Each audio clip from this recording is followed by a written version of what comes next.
A esta hora estamos con Josabel de Fina, experto económico, para analizar un poco la coyuntura política, lo que está pasando allá en el paro nacional en sectores de la sierra. Pero quisiera preguntarle también, bienvenidos a Fuego News, ¿cuál es el impacto económico que ha tenido este paro nacional en sus 24 días de duración sobre la producción y el empleo?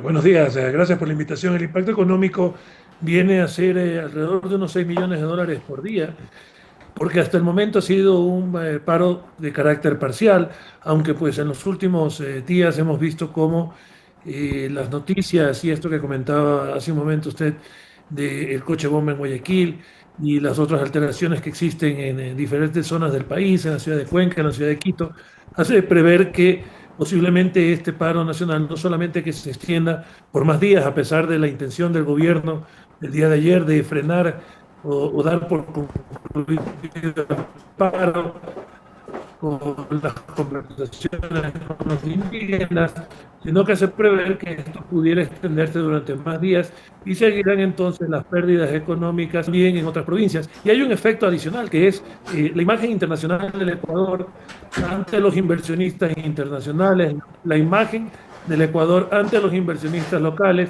y esto tiene un efecto duradero. Es decir, no solamente las pérdidas económicas se dan mientras duran las protestas, sino que también hay pérdidas económicas que se dan después de las protestas, que tienen que ver con la pérdida de confianza, con la incertidumbre. El inversionista internacional se pregunta qué va a pasar, cuándo será el siguiente paro, cuándo será la siguiente movilización, y entonces eso tiene un impacto económico duradero que pudiera llegar hasta el año, o incluso 18 meses, según la evidencia que existe de un estudio del propio Fondo Monetario Internacional, que habla que estas alteraciones sociales producen efectos económicos, turbulencias económicas, hasta 18 meses después de haber ocurrido. Abel, buenos días, qué gusto poder conversar con usted. Entonces, se traduce en que 23 o 24 días de paro podrían ser aproximadamente 18 meses para que el país restablezca su economía y restablezca también la confianza en otros países para que ellos vengan a invertir. Así es, porque tenemos entonces que después de un evento fuerte, como por ejemplo fue el paro del año 2019, un poco menos el paro del 2022, pero el evento más fuerte fue el del 2019 en términos de pérdidas económicas directas, pero luego el país deja de percibir alrededor de, puede ser, entre un 1 y 2% menos del Producto Interno Bruto. Hace poco anunció el Banco Central que la economía había crecido en el segundo trimestre del 2025 un 4,3%, un efecto rebote frente a la crisis del 2024. ¿Qué tendríamos entonces? Tendríamos que restarle a ese crecimiento económico del 4,3%, a ese rebote que habíamos visto en el último trimestre, tendríamos que restarle un 1 o 2%, producto del efecto de estas alteraciones sociales, la pérdida de confianza de los consumidores, la pérdida temporal de empleos y además la incertidumbre económica que existe hacia los inversionistas.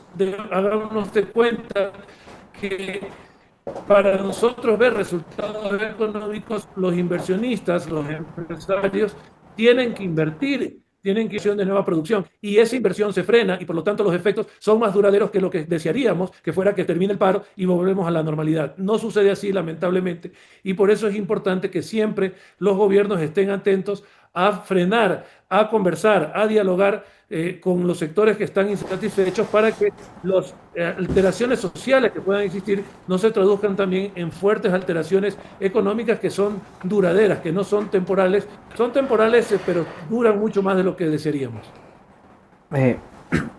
Eh, Buenos días, analista. Le habla Jeremy Uska. Mi consulta va un poco Bien, ahora por el Jeremy. lado de, ok, ya tuvimos estas paralizaciones y ya han ocurrido sistemáticamente, que yo diría cada año, es decir, cada 2 años más o menos hemos tenido esta clase de paralizaciones desde 2019.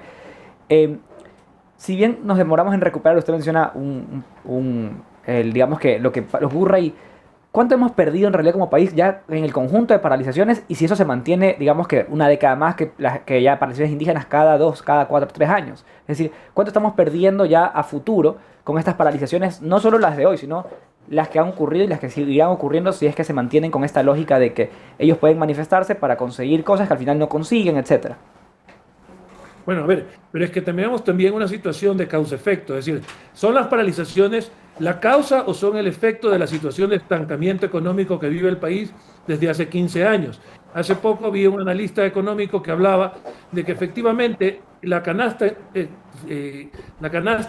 familiar no solamente que ha subido de precio en los últimos 15 años, sino que la capacidad de los ecuatorianos para adquirir o llegar a esa canasta familiar, cuando vemos que la economía se ha recuperado, 3 para compensar un 4.5 que se perdió el año pasado. Por lo tanto, estamos en una situación en la que desde hace 15 años vivimos estancados. Tuvimos una transición de un gobierno del presidente Correa a gobiernos más liberales del presidente Moreno, del presidente Lazo, ahora del presidente Noboa. Pero siguen esos gobiernos sin lograr incorporar el modelo económico que proponen, sin lograr generar el crecimiento. El gobierno del presidente Noboa plantea un crecimiento basado en la inversión extranjera como motor también del desarrollo. Plantea un crecimiento basado en la inversión extranjera que va hacia el petróleo, que va hacia la minería, que va hacia la agricultura, pero todo eso se ve truncado cuando existen alteraciones sociales. Pero esas alteraciones sociales son, al mismo tiempo que son un efecto, son también una causa de seguir en esta situación de estancamiento. Si miramos el año 2019, yendo a la pregunta que hacía de las pérdidas económicas, si miramos el 2019, hablamos de alrededor de 1.100 millones de dólares que se perdieron en los días de esas protestas. Si hablamos del 2020, son menos intensas, las pérdidas son menores, es unas pérdidas de 65 millones de dólares en esa época, y entonces son 10 veces menores las pérdidas. Pero hay que tener en cuenta que vivimos, y regreso al mismo tema, vivimos una situación de estancamiento económico y necesitamos un modelo económico que nos permita tener tasas de crecimiento consistentes, salir de esta situación en la cual tenemos alteraciones sociales que luego hacen más profunda la problemática económica que tenemos. Buenos días, analista. Le saluda Luciana Moncayo. Yo le quería preguntar que el país acaba de vivir un nuevo atentado de coche bomba en una zona comercial, que dejó muchos heridos y un muerto, además de otras amenazas que se dieron en distintas provincias. ¿Cómo el miedo ciudadano o la percepción de inseguridad también se puede llegar a traducir en pérdidas económicas para el país? Bien, tenemos por una parte la situación que comentaba hace un momento de que el consumidor ve que existe una situación de alteración política, de alteración social, así como tuvimos un crecimiento del 4.3% luego de las elecciones, asimismo, ¿pero por qué? Porque luego de las elecciones ya la ciudadanía sintió que tenía un gobierno estable, la ciudadanía sintió que tenía un panorama de tranquilidad, de paz en la cual desarrollar sus actividades económicas, y entonces obviamente incluso aquellos que no tienen ingresos fijos comienzan a gestionarse, por ejemplo, con el sistema financiero, hay más confianza, se activa la compra, por ejemplo, de automóviles, bienes duraderos, la gente está más entusiasmada con endeudarse, más confiada en endeudarse, pero cuando existen estas alteraciones sociales, estas alteraciones económicas, entonces tenemos una situación en la que la gente, el consumo se frena y entonces vemos que se frena toda la economía. También se frena por el lado de la oferta. Hemos tenido un excelente año en cuanto a exportaciones, unos excelentes 2 años en cuanto a exportaciones, pero obviamente eso no se ve reflejado en el incremento de la producción y de la inversión interna. Sí se ha visto en el segundo trimestre y fue producto del optimismo. Pero ¿qué pasa? Cuando tenemos estas situaciones de alteraciones, ese optimismo va para atrás y entonces vamos a tener un año que si bien se proyectaba con un crecimiento del 3.8%, si siguen estas protestas sociales, si sigue la inconformidad social, si sigue la incomodidad de los consumidores, si sigue la incertidumbre para los inversionistas, vamos a ver efectos duraderos que entonces van a ir en contra de ese crecimiento económico que todos esperábamos. También hay un recrudecimiento del tema de la delincuencia y según un estudio también del Banco Mundial, la delincuencia le cuesta a países como el Ecuador alrededor de un 3.5% de su Producto Interno Bruto. Eso viene a ser alrededor de unos 4.500 millones de dólares y eso vienen a ser alrededor de 150.000 fuentes de empleo que no se pueden crear porque existe el freno de la delincuencia, porque no se puede desarrollar el país en tranquilidad, como se debe, tanto por la parte de las alteraciones de las protestas sociales, como también por el gran flagelo que tenemos ahora de la delincuencia y el narcotráfico.